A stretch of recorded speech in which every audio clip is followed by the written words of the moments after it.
And a good Monday morning to all of you, Dog Nation. My name is Brandon Adams, and this is DawgNation Daily, the daily podcast for Georgia Bulldogs fans, presented today by Pella Window and Door of Georgia. I know you had a good weekend because you got some good recruiting news yesterday with the four-star linebacker Jalen Walker, one of the top prospects in the country, announcing his pledge to UGA. We're focusing on the top of our program today about why Walker's announcement could be another domino that potentially falls for other big prospects around the country here. This is good stuff. John Stinchcomb on hand there as well. A lot to get to on the program today. So glad to have you with us as DawgNation Daily, the daily podcast for Georgia Bulldogs fans, presented by Pella Window and Door of Georgia, begins right now. Today's episode of DawgNation Daily is brought to you by Pella Window and Door of Georgia, viewed to be the best. Presented by DawgNation.com. This is DawgNation Daily, the daily podcast for Georgia Bulldogs fans. Here's your host, Brandon Adams. So much fun to be with you on video yesterday on Sunday as four-star linebacker Jalen Walker announced his pledge to the University of Georgia, continuing what has been really a red-hot week for Georgia recruiting. The five-star athlete Malachi Starks going back to Thursday, Walker on Sunday. These two guys kind of connecting with each other through all of this, both big pieces of future plans here for Georgia. It has just been so much fun watching the way in which this 2022 class is coming together for Georgia, really recruiting at a level that almost no one in the country can match right now. Georgia coming into yesterday as the number 2 class in the country, according to the 24/7 Sports Composite team ranking. And when you add the, number 4 player in North Carolina, number 50 player overall, you got a bullet next to your name in a big way when it comes to UGA recruiting. That is all incredibly exciting to see. And I thought it was really interesting to listen to Walker himself. And this is a very good interview. I want you to go to the DawgNation YouTube page, as we've been doing for a while now. We'll continue to encourage you to be a DawgNation YouTube subscriber because you really get the best of DawgNation there, including an interview with Walker, kind of wide-ranging about his UGA commitment that we were able to drop right after the commitment took place. Jeff, obviously, up there in Salisbury, North Carolina, carving out some great relationships, forging some great relationships, and a chance to hear from Walker on that yesterday was really pretty splendid. And it's unusual for Walker because of the pandemic recruiting restrictions, Walker really hasn't been able to meet face-to-face with Georgia coaches as much as other guys might. He doesn't really know them in that kind of face-to-face way, the way that you would typically think of recruits being able to do. But that doesn't mean that he doesn't have a positive impression of these guys and hasn't been able to connect with them, deeply through technology, video, teleconference, things like that. In fact, when Walker spoke with Jeff Sintel yesterday about why it was that he was committing to Georgia, the thoughts on the coaching staff and what they've been able to do during their careers at UGA on the defensive side of the ball was a big part of that. This is what Jalen Walker had to say. I feel like those group of coaches aren't going anywhere. Coach Smart, graduated from Georgia, and I feel like the University of Georgia appreciate his presence every single day. He's there. Coach Lannon had many opportunities to leave, but, he chose to stay at the University of Georgia. Coach Schumann also as well. He's been there with the whole staff overall for many years, and I feel like this group of guys are just great together. And certainly Georgia fans have seen that themselves, and one of the things we've talked about before is that I don't know the fact that as Walker says there, this is really important. Walker saying, hey, Dan Lanning had a chance to leave and he didn't. And we've said on the show before that if you really look at the big offseason storylines for Georgia, there are some that have gotten more attention than that, but I don't know that's necessarily the way that it should be. I think there should be a lot of attention being given to the fact that Georgia was able to flex its bank account a bit to keep Dan Lanning from taking the same job at Texas, knowing that with a new head coach there in Steve Sarkisian, he was essentially operating without a budget, free to spend whatever he wanted to spend to bring in assistant coaches, but Georgia was able to create a package that was attractive enough to keep Lanning here, and Jalen Walker says, I noticed that. And obviously what Kirby Smart's done on the defensive side of the ball, and then in particular, the situation with Glenn Schumann there, which is all really fun too. And by the way, he went into more detail on Schumann in the full interview, and this one you need to try to check that out for yourself because he talks about Glenn Schumann's boot collection. We're kind of this age now where sneaker collections are really hot. Apparently Schumann's got something different than that. Apparently he's going boot collection. Now, I don't quite know if this is like Western boots or, something along those lines, but whatever it is, Jalen Walker said it was drip, and that's about as nice a compliment as a young man can give a coach these days. So congratulations to Glenn Schumann for having having drip, I guess we're going to say, as Jalen Walker said in the interview, and you really should watch the entire thing for yourself. So Georgia really, really does well in recruiting here. Malachi Starks, 5-star on Thursday. Jalen Walker, the 4-star linebacker, top 50 player in the country here on Sunday. Both of these head-to-head wins for Georgia over Clemson. That's something we also talked about on Friday's show. This is a really big deal. But as they say on TV, but wait, that's not all. Wait, there's more. Because in addition to getting Jalen Walker, who is a prime prospect at the linebacker spot for the 2022 class, there is also the thought here that by adding Walker, Georgia opens up even more doors in the state of North Carolina, a state, by the way, that it's done well in the past. You think about Jordan Davis, you think about Zamir White, you can think about names from there in the Tar Heel state that Georgia has gone in and done well with, but it seems like, at least according to Walker, the man of the hour from yesterday, that Georgia might not quite be done with what it wants to do in the state of North Carolina for the 2022 class. Jeff asking Jalen, hey, who are you going to work on? And Jalen Walker did not hesitate to give us a name. This is certainly very interesting. Is there anybody you're going to put the recruiter hat on and start working on now? Yeah, one of the in-state guys here, Travis Shaw, that's one of my good friends. We met last summer. Ever since then, we've just been great friends, talking about everything, going to try to make visits with each other. But, my recruitment's ending kind of shorter than his, so I'm just going to keep working on him. So if you're curious about Travis Shaw, many of you already know who that is, but if you're curious, Travis Shaw lists as, according to the 24/7 Sports Composite, number 8 player in the country for the class of 2022, the number 2 defensive tackle overall, and the number 1 player in the state of North Carolina. So Walker Shaw have a relationship. Jalen Walker says, now I'm going to be working on Travis Shaw. Now, all of this is, of course, interesting for Georgia because, listen, you want to go back weeks ago, we were talking about the inroads that Georgia had with defensive linemen, whether it be, Bear Alexander as UGA commit, guys like Mikael Williams, maybe Kristen Miller, guys that we've talked about as potential targets for Georgia, and it seems like the relationship with them is really strong. But then after the events of last Sunday, where DawgNation had a chance to catch up with another 5-star defensive tackle in Walter Nolan, all of a sudden Jeff Sintel told us Friday here on DawgNation Daily, presented by Pella Window and Door of Georgia, that, Georgia actually could really much be in the mix for Nolan here, adding that to a list of coveted defensive tackles and defensive linemen that Georgia's already recruiting. But if that wasn't enough, now another 5-star, at least according to Jalen Walker, that's on the table for Georgia now because of the Walker commitment. Here, Travis Shaw, also out of the state of North Carolina. So to kind of bottom line all of this, does the recruitment of Jalen Walker, the fact that he's now committed to UGA, does that really make it easier for Georgia with such a top-shelf, coveted prospect like Travis Shaw? Jeff Sintel says, yeah, without any hesitation at all. I think it makes it a lot easier, Brandon. I know everybody rolls their eyes when they talk about package deals, but these young men talk together, and I think the words exchanged by Malachi and Jalen Walker to one another, two folks that had never met before, but they've been talking to one another. I think it solidified both of their feelings and their instincts regarding the University of Georgia. Remember how Malachi Starks told us the other night that he sees national championships in the future. That's what Jalen Walker's hoping for too. And so what Jeff means by that is the same way that Starks and Walker quickly connected because they both had kind of a dream and a mission for Georgia, which is to win national championships, the same thing that guys like Gunnar Stockton and others for this class want. Jeff's insinuation there is the reason why it makes it easier for Travis Shaw is because all of these guys kind of have the same goal, and bringing a player like Shaw is just sort of the next step in that process. Really interesting stuff with Jeff Sintel. Full interview from that. Also from our commitment special that we did last night on the DawgNation video channels, or yesterday afternoon on the DawgNation video channels. I hope you'll check that out. Then one more thing here really quickly that I want to squeeze in because this is really funny.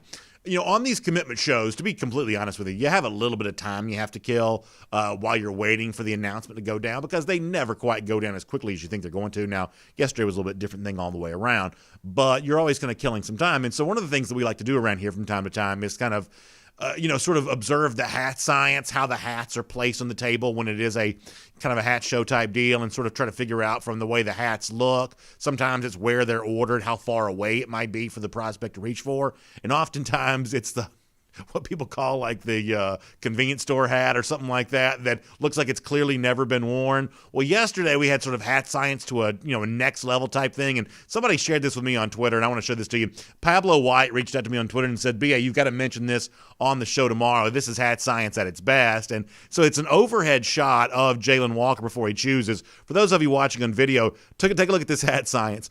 To me, it looks like the only two hats that have ever been worn, because they're the only ones that don't have the stickers on them, are the Georgia hat, the Clemson hat, which is kind of what we were led to believe. This is a Georgia-Clemson battle. But you see the Alabama hat still has a sticker. UNC hat, even though they were the first school to offer Walker, that still has the sticker. Ohio State, the other side, sticker still on it. The only ones that were apparently really a consideration here were the ones that had been worn by both Georgia and Clemson. So shout out to Dylan Teal for spotting that with his own personal hat science, and shout out to Pablo White on Twitter for sending that to me. A very good job. That's sort of like the way the apple falling on Newton's head, what that did for like gravitational science, that photo does for the hat science in the recruiting world. So just an example of the fact that Georgia fans were having a very good time with Jalen Walker yesterday. And it sounds like Walker's got big plans for the class of 2022. So for Georgia fans who care about recruiting, the bottom line on all of this is it appears the fun may just be beginning.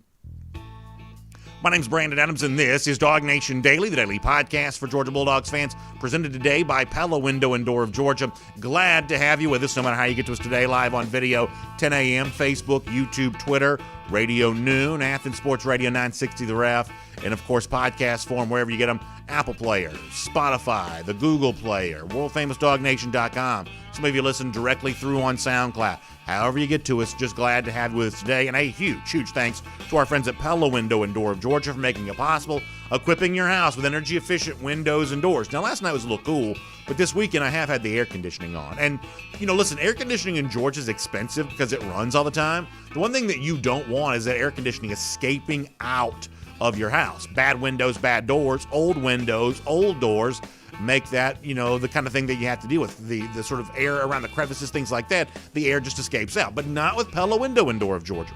Not only do they keep the energy inside, they keep it looking good on the outside.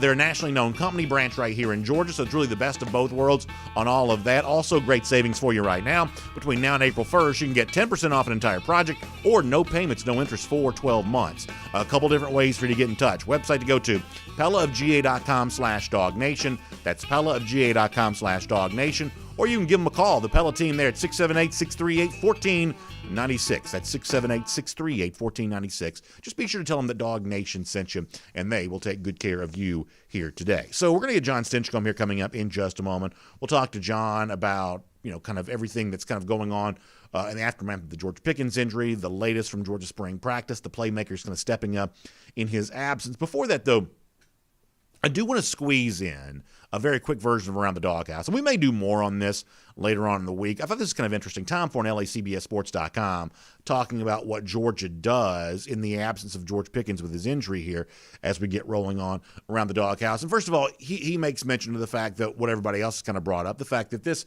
obviously is a challenge for Georgia. National championships, I think one of our viewers of the day called it, kind of putting a dent in those championship hopes. And I think that's probably true. We all understand that. I do think it's important to note that you're not going to find much measurable proof of this, though. I was looking at William Hill, one of the sports books before the show started today. Georgia's still 10-1 to win the national championship there. Now, they don't have much of a motivation to change those odds for the better right now anyway, so they probably wouldn't. But for the idea that somehow this makes Georgia more of a long shot to win the national championship, Georgia opened at 8-1. They're currently 10-1. Not a lot of championship odds movement on Georgia on the basis of this Pickens injury alone. But to get back to the Tom Fornelli thing here, which is the purpose of Around the Doghouse here today, this is really interesting. So what Tom Fornelli looked at is kind of how Georgia uses other receivers with Pickens not there. And the stat that Fornelli really highlights here is the average route depth for Georgia receivers a year ago, which how do you go back and get all this information? That seems pretty tedious. Somehow, some way, Tom Fornelli says he has access to all of this. So this is Georgia with Stetson Bennett at quarterback a year ago. George Pickens' average route depth, 10.04 yards. Jermaine Burton's average route depth, 8.04 yards. Kyrus Jackson, 7.53. John Fitzpatrick, 5.61. James Cook, the next biggest target, at 0.21 yards per route. So you change that over to the situation with I should say, with JT Daniels at quarterback, all of a sudden you start seeing Georgia receivers just running deeper routes all the way around. Now, obviously, one of the things that's going to be interesting about this is the way in which Georgia takes it to the next level here this upcoming season. Because when you did see JT Daniels becomes a starting quarterback for Georgia, what you also, I believe, saw simultaneous to that was kind of a late season surge for the Georgia offense that in some ways was propelled by this group just getting more comfortable with what Todd Monken wanted to do. And I don't think there's any doubt about this, and Fornelli makes this point also in his piece there at CBSSports.com, that we're in a day and age now where wide receiver groups are almost just as important as quarterback. Quarterback remains the single most important position in any team sport, but in college football right now, the success of a wide receiver core, how you help your quarterback, is almost just as important. Look at the way in which high-powered wide receiver groups have helped big-time offenses perform. I wrote about this yesterday at DawgNation.com there as well. So I'm going to repeat what so many others have said and what John Stinchcomb, to a certain degree, will say here in just a moment. That there's obviously no shortage of weapons that can step in and fill the void while Pickens is gone, no matter how long he might be gone. But it will not be easy. But when you do see the success that very good quarterback, very good offensive coordinator pairings have had together in helping an entire wide receiver core raise its level of performance, I do think that gives you hope that the Georgia offense can do the same thing this upcoming season. So we'll talk to John Stinchcomb about that a lot more in just a moment, including one name in particular that John is highlighting as a guy that really could step up in a big way this season. Before that, though, I want to give a shout out here. You know, one of the things about our audience is so many of you are small business owners, and so many of you are kind of in the same boat in terms of trying to grow your business and have great success. And when we have a chance to kind of highlight one of those small businesses around here, we want to do that, especially a small business that can help other small businesses. So with that in mind, I want to talk about Event Buzz Media here for a moment. This is a video production company that works for businesses, events, personal endeavors. There's no better way to tell story, I believe, than through video. It's one of the reasons why we're on video here each and every day. This is what Event Buzz Media can provide for you there as well. High-impact video that can boost your social media presence is the word I'm looking for there. We know how much social media loves these videos. You can create big, high-quality videos by using Event Buzz Media for that. They've got all kinds of experience doing these kinds of things, whether it be corporate content or training videos or just stuff for YouTube. They know how to do this. Feature film, short film. If you're watching on the screen, you see the quality of the work right there in front of you.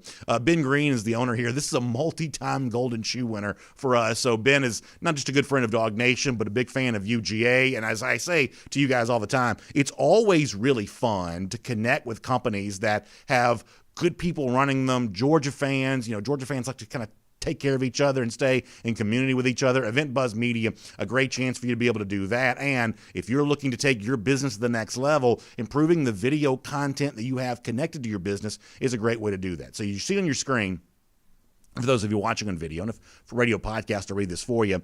Website to go to, it's eventbuzzmedia.com. That's eventbuzzmedia.com. Or give them a call, 423-667-0555. Once again, 423-667-0555. And that'll get you in touch with my friends, Ben Green, the whole team over there at Event Buzz Media, just doing incredible work. And obviously here at DawgNation, we can certainly attest to the value of video when it comes to really helping businesses grow and take their stuff to the next level. So great stuff there. All right, busy weekend in the SEC. We'll cover all of that before we're done, including a story connected to Auburn that, well, you may just have to hear it to believe it, although once you hear it, maybe it sounds like the most Auburn thing you've ever heard. We'll do that before we're done. For now, everything related to Georgia spring practice, including the next step for the Georgia offense. Let's talk to John Stinchcomb here on DawgNation Daily, presented by Pella Window and Door. From Athens and across the SEC or wherever the recruiting trail may lead, here's a DawgNation.com insider. And here on DawgNation Daily, presented by Pella Window and Door of Georgia, we'll get ready to talk to John Stinchcomb. John, on this show, we haven't really talked to you since the George Pickens injury from last week, so obviously I want to kind of find out kind of where Georgia goes from here. That's important, but as someone who played the game, as someone who understands the mindset of a player that has NFL aspirations, what was your immediate reaction, both as player but also Georgia fan, when one of the biggest names in the Georgia roster suffered an injury last week? What was your immediate gut reaction when you heard that? Well, my immediate reaction was I hate it for him because I know he's a guy that has high aspirations and he's a competitor. He's passionate about the game of football, and knowing that's taken away from him for at least the next 6 months it hurts. I've been down that road. I've missed time, and feeling that disconnection and removal from the team, it's hard on a guy. And mentally, there's a lot of wear and tear that comes with that kind of separation. So first and foremost, my heart went out to George just because of the challenges that he's facing. Luckily, it's in today's terms just an ACL. There wasn't Right. any further damage in his knee, and I think that's encouraging. Medicine has come so far, and I think of guys like Thomas Davis, who's been down that road multiple times and been able to come back and have a double-digit career in the NFL and played at such a high level that just a testament that this is something that you can overcome, and it's a road bump that stinks along a personal journey, but it isn't what it used to be in the 80s and the 90s where guys are saying, "Ooh, he tore his ACL. That's it for him." Now, on a Georgia level, it stinks because you just lost arguably,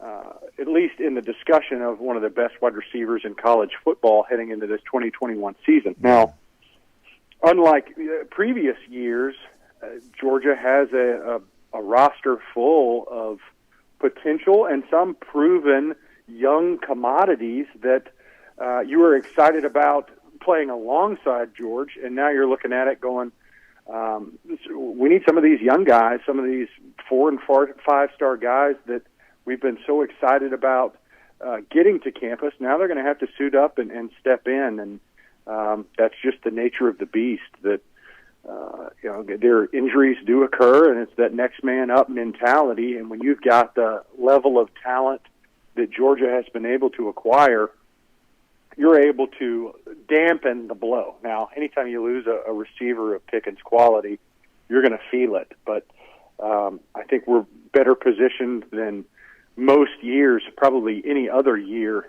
to kind of weather the storm of losing such a high-caliber player. Yeah, I think if you and I were to keep this conversation going for, a long time, I think we would both end up saying some version of the same thing over and over again. There's no doubt that the Pickens injury makes it harder for Georgia, right? You don't get better by losing what I think was a player in Pickens' case who had a chance to really be great this year. And who knows, maybe he comes back and contributes and gives you a great contribution. But had he played for the full season, he had a chance to have a great season. Georgia's not better without him. But as you said before, it's not the way it would have been maybe as recently as a couple of years ago, where you really didn't have other wide receivers who you could legitimately believe had a true shot of stepping up. Whereas now there's clearly a lot more wide receiver firepower there, kind of waiting in the wings, and it's simply a matter of, hey, do you have the quarterback that can distribute the football to them? And do you have, and that, to me, this may be the most important aspect of all, do you have the coordinator in place, Todd Monken? I believe you do, as an aside, but do you have the coordinator in place in Todd Monken who can just create an offense that schemes these receivers open and gets the most out of them, even without maybe, Pickens, who would have been clearly a focal point for opposing defenses? Yes, I think having Monken in place in year 2, not year 1, year 2 in the program, knowing what he's got in-house, been able to recruit and add a couple weapons in that receiver room specifically, it puts us much further ahead than where we were this time last year. And anytime you have that level of establishment and you have the leadership that Monken's been around the game a long time at many levels, and is just coming off his little tenure there in the NFL. So being able to find guys' strengths, use them against other teams, and recognizing weaknesses to exploit, I think is what sets the elite coaches apart from those that know the game and seem somewhat qualified on paper, but can't really make that jump. It's being able to recognize the unique opportunities and utilize players' skill sets. I think we saw that a little bit last year with the deployment of James Cook and finding new ways to highlight his abilities, and I look forward to that on a much higher scale with a variety of guys.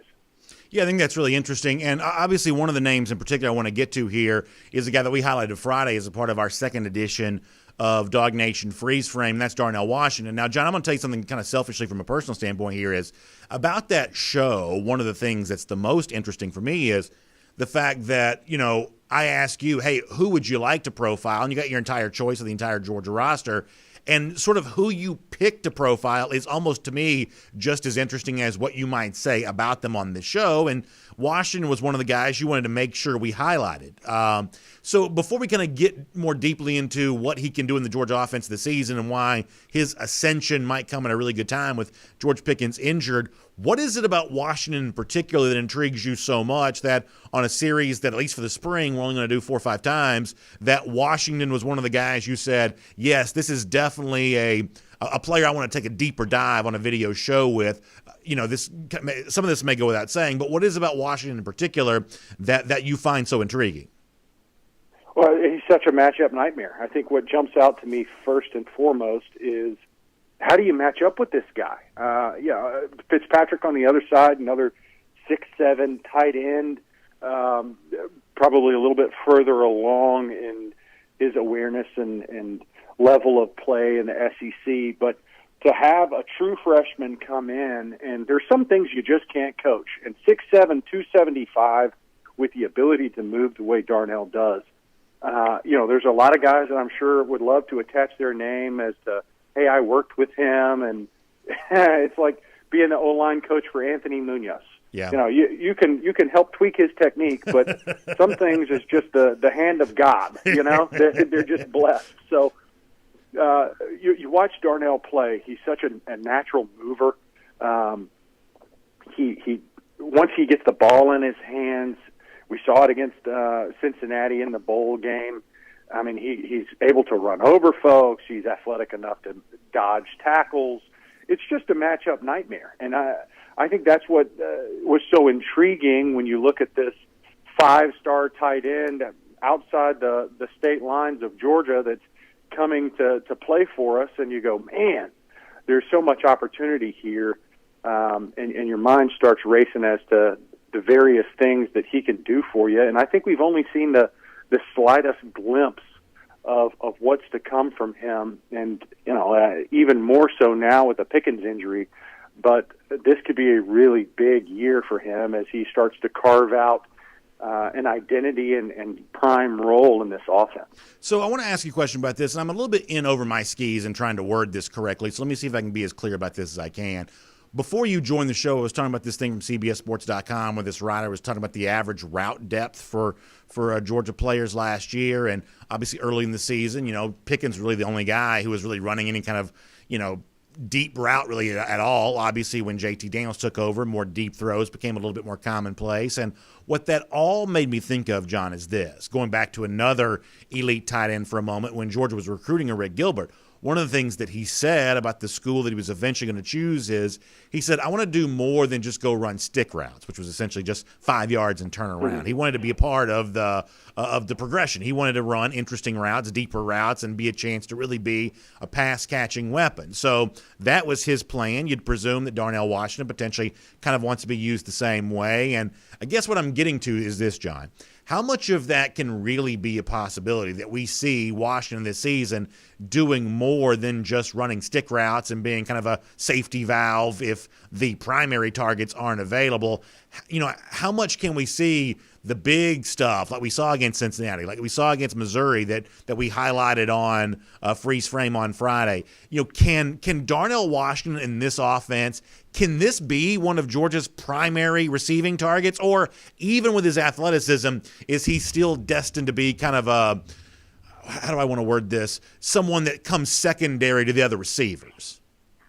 Sure. And very fair, valid questions. I think there's a lot of folks out there that probably play Madden and say, ooh, I can do all these things. Or they watch what Kyle Pitts was able to do last year, and it's kind of disgusting because of the colors that he wore. Yeah. But you also recognize, man, that he was deployed and utilized in such a variety of ways. And I would say this. When I did my film study on Darnell this past year, and there were some limited reps there, just a number of places that he aligned, whether it was true as a wide out, the shifts that they did pre-snap, him being in line as a traditional tight end, it gets you excited to recognize the various opportunities and mismatches that can be created. And I would say that with Coach Monken and his experience, everybody, it's a copycat league. Everybody studies, especially this time of year in the off season. What's everybody else doing? What are they doing? How are they creating opportunities and mismatches and generating yardage and points? And to see how the game has evolved for these tight ends, I think it is more than conceivable to see Darnell and really our entire tight end staff there deployed in a number of ways. I mean, what you're trying to do is create mismatches, create opportunities, and the way the game is today, it's not, stick route, hitches, and little in routes. I mean, the route tree for a tight end and where they line up has vastly expanded over these past few years, and it's to the credit of the athletes like George Kittle and Mark Andrews, who's a bigger framed guy. They're lined up in a variety of places, and it's not the same route tree that we knew really just a few years ago. I think the role of the tight end has expanded greatly. So let me finish with this. It's been a fun ride for Georgia recruiting as of late. Malachi Starks chooses Georgia on Thursday. Jalen Walker chooses Georgia yesterday. And one thing that both those pledges had in common, they were head-to-head wins for Georgia against Clemson. Now, John, one of my favorite games that you played in during your senior year was the win against Clemson to start the season that year. First time Georgia and Clemson played, I think it had been about 8 years back in 2002 for that game. Raucous crowd. DJ Shockley played a good bit that night. Georgia blew them out in 2003 after you were gone, but in 2002, kind of a close game, big Georgia win. And it just kind of reminds me of the way that I grew up in the 80s with Georgia and Clemson being a really big rivalry. These teams are obviously about to play each other to start this season, but how much do you think a little spice added by some recruiting wins for Georgia make these two opponents that are only about an hour and a half down the road from each other as it is, probably should be playing more frequently when they do? Are you glad to see Georgia-Clemson rivalry back in your life a little bit? I love it. I mean, you just hit a big piece of it. It's regional game. It's an hour and a half down the road. Yeah. Half the state is just as close to Clemson as they are to Athens. Yeah. So knowing the proximity and understanding that you're talking about two high-level programs right now, it only makes sense. I think fans love that opportunity to, one, play such a high-quality opponent, but two, it's our next-door neighbor. And more and more, as Georgia and Clemson are national recruiters. I mean, you're talking about the elite players across this nation. So to see those battles play out in recruiting, it's fun to see the dividends of those investments go up against one another when they actually get to take the field. So I'm sure I'm not alone in thinking that this is something that should recur a heck of a lot more often than it does. Yeah, I mean, just to kind of back up the idea of these two schools being close together, I grew up in Gainesville, went to home games my whole life, and we'd go, the Athens Highway up like Pendergrass Jefferson to go to the games. Right there where 85 is, there was a biscuit shop named Catherine's Kitchen. That's where my grandfather and my dad used to always take me to go to these games. And you'd be standing in line waiting to get your biscuit. There'd be, obviously a ton of Georgia fans on their way to Athens, but there'd be Clemson fans in there too on their way up 85. So, I mean, it's like on a Saturday in that part of the state, as you're going to Athens, you were definitely interacting with Clemson fans almost every single Saturday, just driving a little bit up the road. And, that's kind of why they did play so much back then, and why I think in addition to the fact that Clemson's become a college football power and Georgia fans want to take them down a peg, I think what you just described there is a big reason why, at least old heads like me, why a lot of people are kind of glad to have this Georgia-Clemson rivalry maybe back on the forefront once again. And quite honestly, Clemson is not the same program that we played against in the early 2000s. I mean, the establishment that has developed over the years is leaps and bounds in front of where they were then. I went on those same recruiting trips, and their football program just wasn't at that same level as what Coach Sweeney has been able to do with where they're at now. I mean, competing for national championships on a somewhat perennial basis just wasn't existent back then. So I think that should only breed itself into more competitive games and more reasons for Georgia fans and Georgia proper to desire this game to be played out more often, because it's such a national game. I'm going to let you go, John, but since you brought this up, now I'm curious, and maybe we'll get into more detail on this at some later date, but did you ever consider going anywhere besides Georgia? Your brother was obviously, well entrenched at UGA, before you came along, and, you were a big high school player in our state. A lot of guys like that dream of playing for Georgia. How serious did you get about going somewhere else? I apologize for not remembering. Yeah, well, I did. I wanted to look around. I wanted to make sure that whatever decision I made was to find the right place for me. And although the University of Georgia was great for Matt, I didn't want to choose Georgia just because it was such a good fit for him. Now, at the end of the day, I went around to pretty much every school in the Southeast, and everything I compared back to Athens. And for the academic quality, the close to home, the college feel, and the competitiveness on the field, there just wasn't a better fit. And it also happened to be that I was in the same class as DawgNation favorite Terrence Edwards, whose older brother was in Athens. Yeah. Boss, obviously, with Champ. So we had a unique situation where there was a lot of recruiting visits where you keep seeing the same faces, and Terrence and Boss, George Foster, Nate Hibble at the time. There was just a number of guys. Every weekend you'd see the same group, and we talk, probably not as much as you can now with social media and Twitter and all that, but you get a feel for, hey man, I think we can create something special with our class. And at the end of the day, nothing's better than the University of Georgia in Athens. So it became an easy decision in the end. I'm laughing because had you told me when the day started at some point in time the name Nate Hibble, former Georgia quarterback who eventually transferred to Oklahoma, that would show up on today's show. I don't quite think I had Nate Hibble's name on my bingo card today, John. I'm glad to have you bring up a blast from the past there.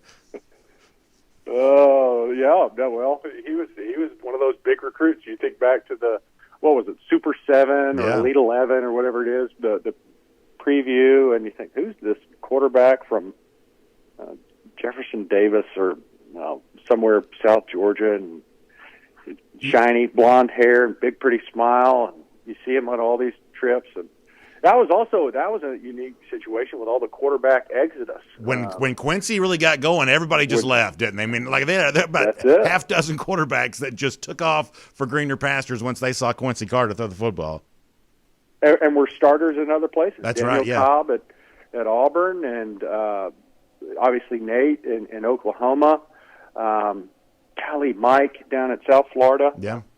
So there was a number of guys that decided to, Mike Usry. Mm-hmm. So they all went different places once they said there wasn't that golden path to the starting position. Quincy quickly claimed. John, very good stuff. Thanks for being here on DawgNation Daily, presented by Pella Window and Door of Georgia today. I certainly appreciate it, and I'll look forward to speaking to you soon. Always fun. Go Dogs. Let's take a look around the rest of the league. This is SEC Through. You just never really know which name's going to come up. You see a lot of threads like this on social media these days of like, name a random blah, blah, blah, first thing that comes to your mind. It's like, I do kind of like that kind of stuff. It's like, if you ever go to like baseballreference.com, one of these sort of geeky websites, they have like a feature on there where like you can just click show me a random player, and they'll just like pull a player like at complete and total random and put it on the screen. Like, maybe one of these days we should just do that. Just go back and forth, all of us just naming random Georgia players, and the memory that kind of comes to mind from that. Really funny stuff from John Stinchcomb, but obviously really good stuff there as well related to, the renewal of the Georgia-Clemson rivalry on the field this fall. A lot of that bolstered by what's happening with recruiting. And eventually, I think the Dabo and them will kind of play along with this. I think they'll kind of talk that up a little bit. And I think that, maybe Kirby kind of will there as well. I mean, listen, the one thing that you got to do is, and this is a little bit different than some rivalries where, I think the average Georgia fan has respect for Clemson. They've clearly won a ton of games, and maybe there's some frustration related there. Maybe there's the one thing I think that you'll see Georgia fans stop short of saying is that somehow Clemson has easily surpassed Georgia when it's mostly beaten up on ACC foes to get where it is, and I understand where that comes from. But obviously, there's not a Georgia fan out there that's like, hey, we're going to go out there and, wipe the floor with Clemson. It's going to be easy. I think a lot of Georgia fans think they have a chance to win this fall, but they clearly view Clemson, I believe anyway, as a formidable foe, and I do think if you want to kind of validate the strength of your recruiting wins, going head-to-head versus Clemson and walking away with that prospect the way that Georgia did with Jalen Walker on Sunday, Malachi Starks going back to Thursday, all of that is just large news here during this springtime for that 2022 Georgia recruiting class. Speaking of large news, I've got big news on a Rick Gilbert, or at least that's an oversell. It's not big news. It's a weird rumor, but we'll get to that here coming up in just a couple seconds' time. Before that, though, shout out to my friends at Merriweather & Tharp, your source for Georgia divorce. Divorce process, scary and confusing. Frankly, it's not the kind of thing that many of us want to talk about. But one of the reasons why I feel comfortable talking about it is because I do truly care and have a heart for those who are going through this, or you feel like you're about to go through that. But here's the one thing I've learned. Life's just too short to, not do what needs to be done. And if this is something that needs to be done, then the next step for you is to put a strong advocate on your side, because you want to get back to life as you want to live it, be made whole again, financially, relationally, whatever that means for you. You need an advocate to help you do that, someone to fight tirelessly for you, someone to work aggressively to help you understand the entire process. That's what Merriweather & Tharp does. They are your source for Georgia divorce. You can find them online at theatlantadivorceteam.com. All right, see if you can follow me on this just for a moment. So there was a story at Saturday Down South. I saw it today, and it was a quote from Mike Farrell, who works for a website called Rivals, on a message board type thing where he said that a Rick Gilbert has been spotted once again in Baton Rouge, Louisiana. This is sort of like the line from the movie Usual Suspects, where the police are like, hey, we can put you on Queens the night of the robbery, and the character played by Kevin Pollak says, I live in Queens. This is one of those things. I thought Rick Gilbert lived in Baton Rouge, at least for right now, so I'm not quite so sure that him being there is necessarily all that newsy. But it does, I just think, at least put a, kind of a peg back in the direction of what some of us have said now for a while is, if you've got academic issues, that's what folks around Gainesville, Florida reported as a way of kind of letting Florida fans down easily, why Gilbert didn't end up there at the University of Florida. If there's an academic issue, easier probably to resolve that at your current school. So, maybe I guess my take on this, my read on this, while I can't substantiate or even kind of back up it in whatsoever, if he's currently in Baton Rouge, that the possibility of Rick Gilbert, going back to LSU eventually has never been a door that I've completely closed. And maybe this is an example of that door being open. A lot of you ask, hey, what's going on with Rick Gilbert? I think it's fairly obvious that he's just not on Georgia's radar anymore. Georgia's not on his radar, maybe for a number of reasons. But there was at least a little bit of an internet rumor over the weekend about Gilbert in Baton Rouge, Louisiana. Wanted to pass that along. Arkansas has advanced to the Sweet 16, I should say the Elite 8 of the NCAA tournament, getting past Oral Roberts. Really good game. And, normally I'm a little bit of an SEC homer. I'm typically, kind of rooting for these SEC teams, at least the ones I can stomach the thought of rooting for. I was probably rooting for ORU, though, against Arkansas. I've enjoyed that run for that team in this tournament. I'm happy to see them having the success they've had. Some of the it's just been nice, sort of nice to see. So I sort of end up rooting for Oral Roberts a little bit more in the tournament there, but Arkansas does get past them. It was a very good game. Alabama, though, not quite so lucky. The Nate Oates season comes to an end there. A lot of love still for Alabama out there in terms of what Oates is building there in Tuscaloosa, but not able to get past UCLA. Bruins win by 10 there, move on to the Elite Eight themselves. We're going to hear from Alabama more. This was a team, though, that I said was just so heavily reliant on shooting that if you're looking for a kind of a top-seeded team that might be vulnerable, Bama was one of the ones that I thought might be. And here's what the other thing that's interesting with the tournament, too. As you head towards the Elite Eight, we actually do get this a lot, and this may be another example of that this year. there's so much like topsy-turvy, crazy upsets, anything that, can happen. And yet as you get now one game removed from the Final Four, what do you see? Gonzaga as good as ever. Baylor very quietly just thrashing people in this tournament. What Michigan did to a really pretty good Florida State team yesterday, pretty impressive all the way around. You've got these one seeds that are kind of starting to assert themselves a little bit. So the craziness of the first, couple of days of this tournament, first couple of rounds of this tournament seems to be giving way to chalk as we get to the Elite Eight. And I'd also be curious for the folks who even still care about college basketball and are following the sport, how you felt about the new schedule, not getting the Thursday, Friday, Saturday, Sunday for the Sweet 16 to the Elite Eight, not having overlapping games during the Sweet 16. I've heard different things about this. I'm a traditionalist, so part of me just likes the old way because that's what I was used to. But, not having to like flip back and forth between two games at the same time, some people kind of seem to like that. I'm probably the opposite way, though, a little bit. Sometimes I kind of like there to be two games on the same time because the chances are one of them won't be good. So hopefully you do have a good one that you can kind of watch while all that's going on. There's a story related to Auburn. This is kind of funny. So many of you may not be aware of this.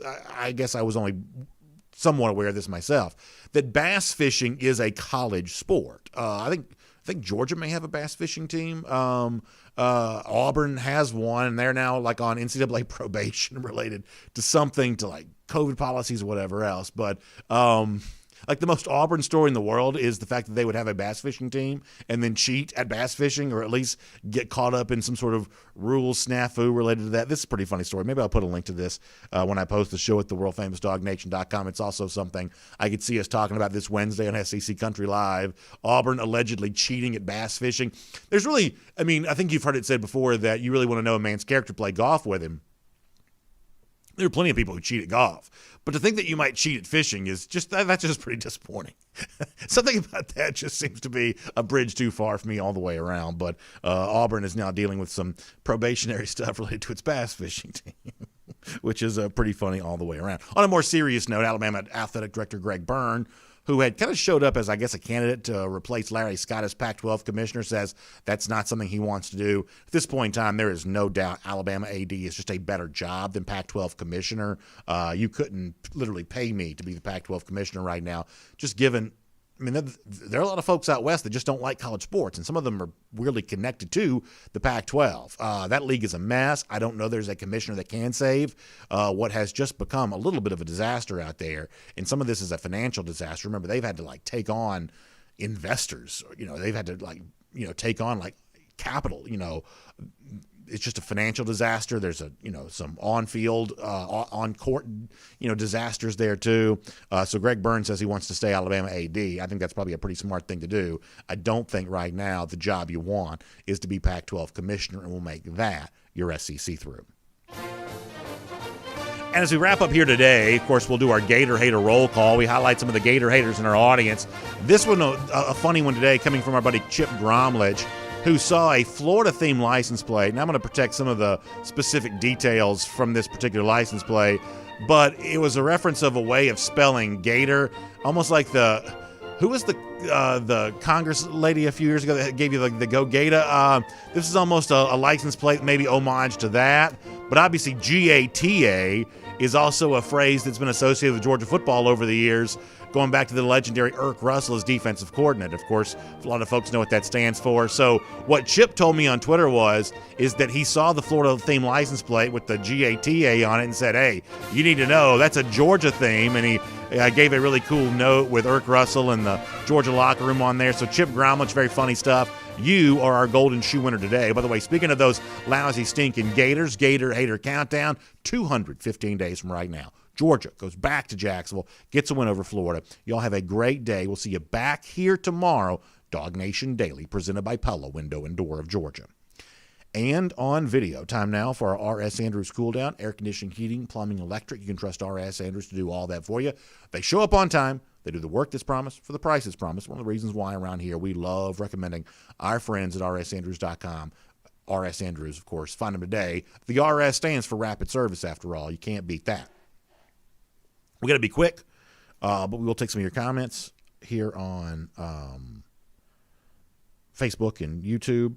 I'm going to go YouTube first today because we had a YouTube issue related to the Jalen Walker stuff from yesterday. So let me go over here to YouTube, and then we'll go Facebook after that. And like I said, we got to be quick on the comments today, so let me beg your pardon in advance and all of that. Zadiki Watt said, did you see that Chris Sims had Tyson Campbell rated second best cornerback behind and he says, I hope the Falcons can get one of them, Stokes or Campbell. Yeah, I did see that. I guess, did Sims have Campbell ahead of Surtain? Did I see that correctly? I also saw where, what was it? Where did I see this?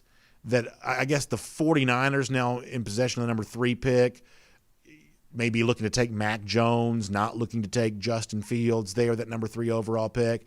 This is weird for me because I'm a big fan of Kyle Shanahan. I think he's a super sharp guy.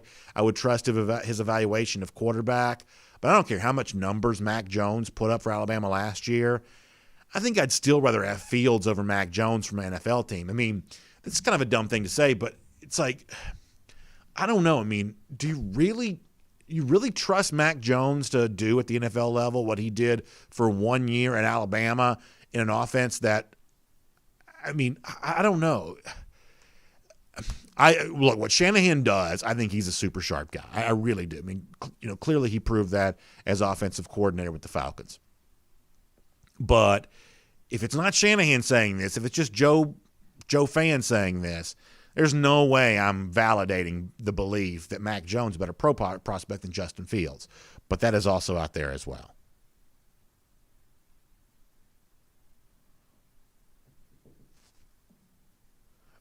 Michael Carvel says Trey Lance at San Francisco. Lance is another one of these guys I got no use for whatsoever.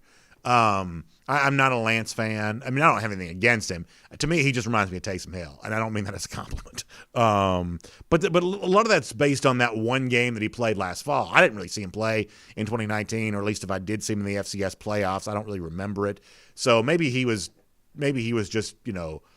Touchdown USA back in the 2019 season, but the one game I saw him play in 2020, honestly, I have no idea what all the fuss is about. I will say, I promise we're going to get back to the topic at hand.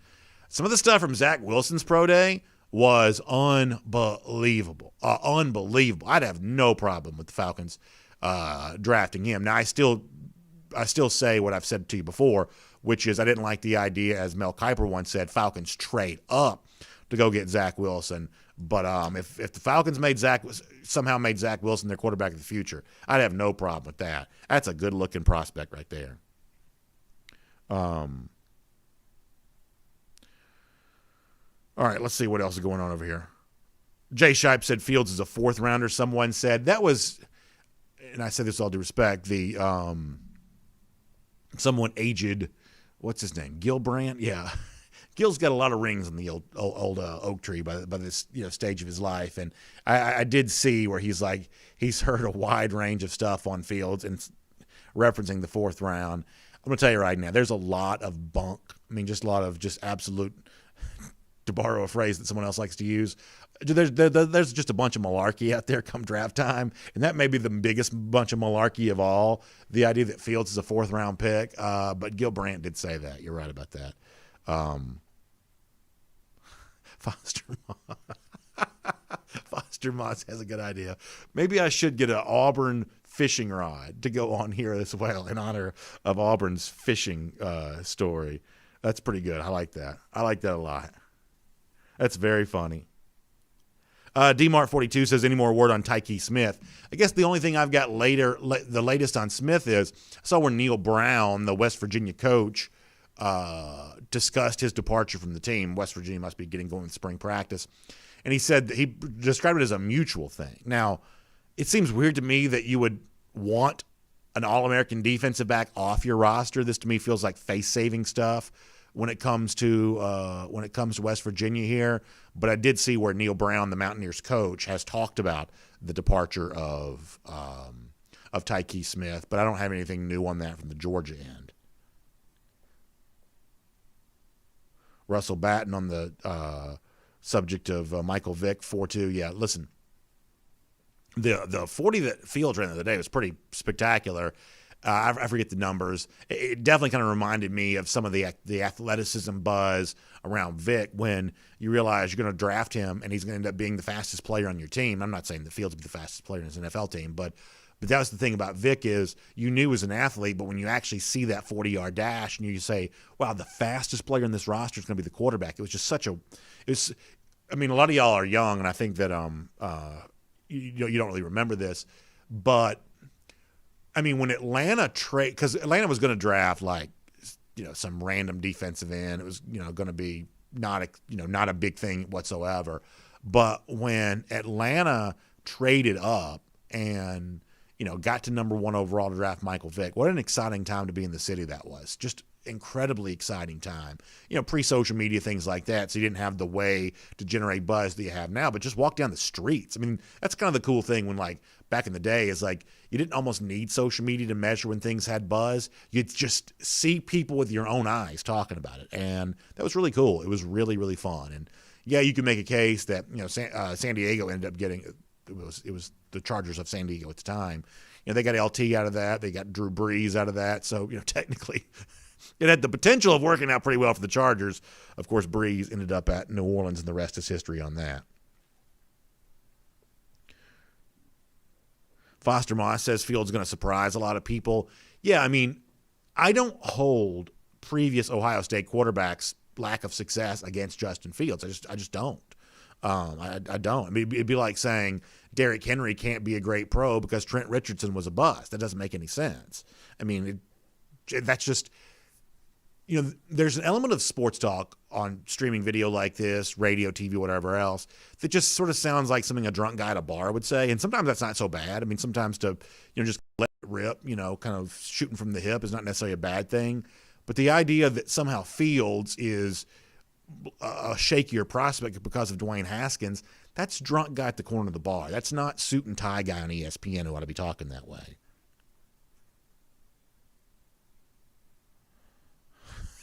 That guy says Chris Sims is Major Applewhite's wannabe. I do think the less famous draft guys are sometimes sort of interesting because top of the chart, Mel Kiper's sort of the OG there. He's been doing that since I was a kid. Looks exactly the same now as he did then. And just below that, I'd probably put Daniel Jeremiah. Jeremiah was a guy that, that's a guy that was sort of just a kind of a guy who wanted to be in this business a few years ago, and he has quickly climbed all the way up that I'd probably rank Jeremiah second now. I'd probably put Todd McShay third. And so as you start getting a little farther down the pecking order for these draft guys, you get more interesting takes. And Sims is one of those guys, it's famous last name, but Chris Sims himself was not a great player. So in order to get attention, he's got to have these really provocative takes. He's got to be out there. Let me tell you why conventional wisdom is wrong. And let me tell you this. And let me tell you that. And so as someone like me who's kind of in the hot take business as well, and just as an entertainment mechanism, just kind of likes that kind of stuff, I do enjoy getting a little, it's like the Kiper, McShay, Jeremiah stuff is treated like the weight of gold. So they're going to be careful what they say. Other guys have an obligation to almost be a little more reckless just to get some attention. So you get good stuff from guys like Sims sometimes because of that. George Molahan says, I look like I stink of hot ham and cheese sandwiches. Listen, there's probably a lot of food around here. I don't know that hot ham and cheese is necessarily my favorite. Christopher Rule says, not a fan of UCLA, but happy to see some Bama tears from yesterday's March Madness. Yeah, listen, I mean, there's actually a silver lining to Alabama's loss in that for Bama fans, all of a sudden now they can turn their attention to their other favorite teams. The Lakers are getting ready for the NBA playoffs. Yankees getting ready to, start baseball season. You got the Dallas Cowboys getting ready for the draft. The Alabama fan now gets to turn his attention to his other favorite teams. And so in a roundabout way, the Bama fans who had just bought some brand new Alabama basketball gear from their favorite sporting goods store can now pull out the Yankees gear, the Lakers gear, and everything else that goes along with that. Let me get you a couple of Facebook comments here just for a moment. And hope all of you are doing really well today. Having a good time and whatnot. Randy Hall said that Auburn's bass fishing recruits got some money wrapped in one of those fish sandwiches from McDonald's. By the way, have y'all noticed? It seems like there's a lot of like fish sandwiches at fast food restaurants now. You know, we had like the so-called chicken sandwich wars. I feel like there's a lot of push for like fish sandwiches now. I feel like I see them more prominently showing up on menus than I used to. And I probably spend too much time at fast food restaurants if that's the case. But I feel like we've got a little bit of an attempted push for fish sandwiches. For some reason, I don't see that going all that well. Matt Rukavina, very funny stuff from him. Very funny stuff. Kyle Folds and the subject of some of those other, defensive linemen that Georgia's looking at. And then you get into some of these, wide receiver. I mean, it's going to be a fun run here. Going to be a fun run here. John Cooksey having some fun with what I said about Bama a moment ago. I'm glad you caught that, John. Jermaine King says his grandmother used to take him to Catherine's Kitchen when I was a kid. Brings back memories. Yeah, listen. As a kid, I loved Catherine's Kitchen. The biscuits came in a box. I don't know why that made them taste so good, but as opposed to like just wrapping them in paper the way that the other fast food spots did, the biscuits came in a box. And actually, it was like a double box. There's room for 2 biscuits. And unfortunately, part of the reason why I look the way I do now is because I was eating 2 biscuits as a kid back then. But you better believe I could polish off 2 of those bad boys. They were good. They were good. Now, if you drive by there, the building's still there. It's right there on like that Pendergrass exit. It's like a used car lot or something now, but it's right near where like Bojangles and stuff like that are. That Catherine's Kitchen was. I said the building's still there. And listen, I'm like you, Jermaine. I got great memories of that. Place would be packed on a Saturday. My grandfather always put mustard on his biscuit. I thought it was the grossest thing I'd ever seen in my life. It used to just gross me out to no end, but still great memories.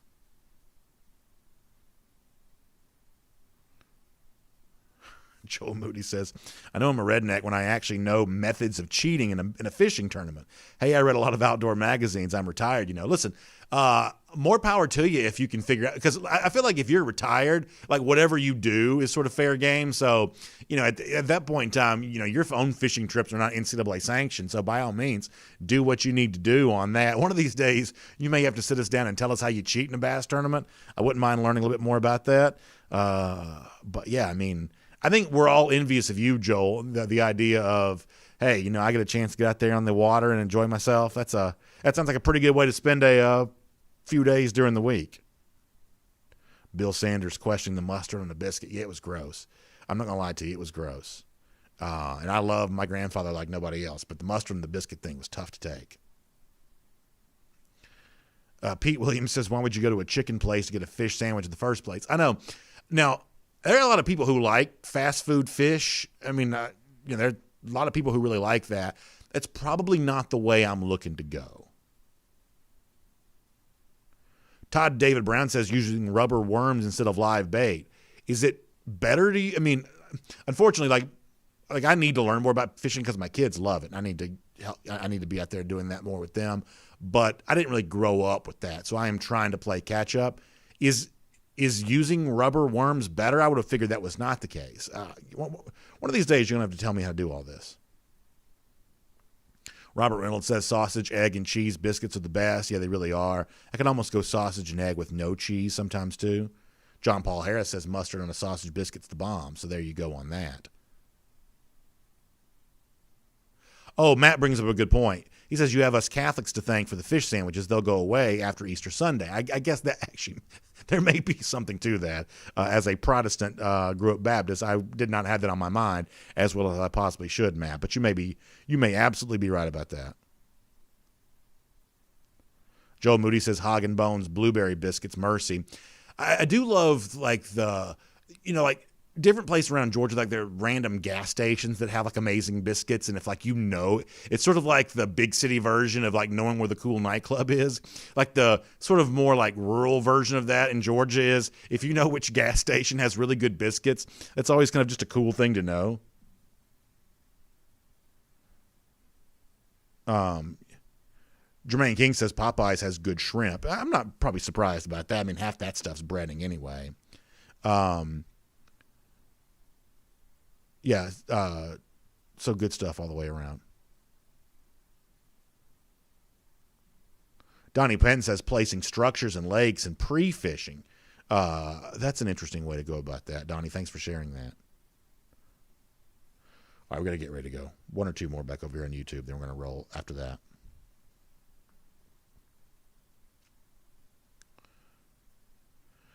Jay Shipe says, what do I love the most? Talking about myself. He says, food, wrestling, or Texas A&M. The first two I'll go along with you on. Obviously, I'm a young man that has spent a good bit of time around both food and pro wrestling. But the Texas A&M thing, that's not fair. Although, I still think the Aggies going to be pretty good this year. Michael Porter says barbecue is the bomb. Yeah, I do think I could probably eat barbecue every meal for probably, and I'm not exaggerating here, maybe years without getting tired of it. Lunch and dinner, I believe I could probably do. All right, a couple more. We're going to get ready to go. Oh, that's interesting. Frank Patterson says if you throw your Christmas tree in the pond after Christmas, it'll be a hotbed for fishing later in that summer. That's interesting to know. Jay Shipes, Stacey Goebel says the type of fishing determines the type of bait. Rodney Hewitt says you got to feed the fish a few Snickers to add some weight. That's a pretty good idea. He says also always put mustard on the sausage biscuits. There you go on that. Yeah, Christopher Rules also mentioned the Lent season. I guess I should have probably put one and one together on that, Christopher. Sometimes I'm not the sharpest knife in the drawer. All right, we're going to get ready to go. Jay Shipe says pond farmed oysters and fish for me only. Jay's an aristocrat. Frank Patterson says the old crank phones, if you take off the wall, stick the wire in the pond and crank, the fish will come right to the top. We can't condone that on the show, though. He says it is illegal, so you better be friends with the game warden. Yeah, I can't condone that. It feels like the kind of thing that gets you in trouble.